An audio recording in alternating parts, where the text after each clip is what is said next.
Oggi preparo un dolce che è una mia ricetta ed è composto da una crostatina di grano saraceno con all'interno una crema di nocciole colmata da un semifreddo fior di latte. Mi chiamo Marco Fabio e sono il proprietario della Fattoria Fabio, che è un'azienda agricola situata qua nel territorio galatese, che ha una produzione un po' varia che spazia dall'olio extravergine d'oliva alle nocciole dei Nebrodi, che è un prodotto autoctono pure qua dei Nebrodi, del quale presenterò una ricetta oggi qui nelle cucine qua.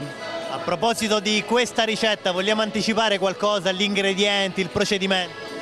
Allora, si tratta di una ricetta ovviamente a base di crema di nocciole che viene adagiata su una crostatina di grano saraceno e poi colmata con un semifreddo fior di latte, in modo da creare il contrasto caldo-freddo e poi normale così.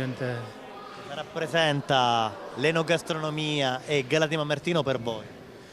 Allora, l'enogastronomia per noi rappresenta pure un obiettivo, ovvero andare a far conoscere quello che sono i prodotti del territorio, che hanno delle caratteristiche particolari, sono molto apprezzati, e quindi andare a dare una mano a farli spiccare, a farli conoscere, per noi è un obiettivo, il primo obiettivo che ci poniamo.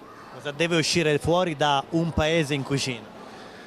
A un paese in cucina deve uscire fuori, secondo me, proprio l'amore verso intanto il territorio che ci offre così tanto e verso i piatti che ognuno di noi prepara con tanto impegno e tanto amore, infatti, come dicevo poc'anzi.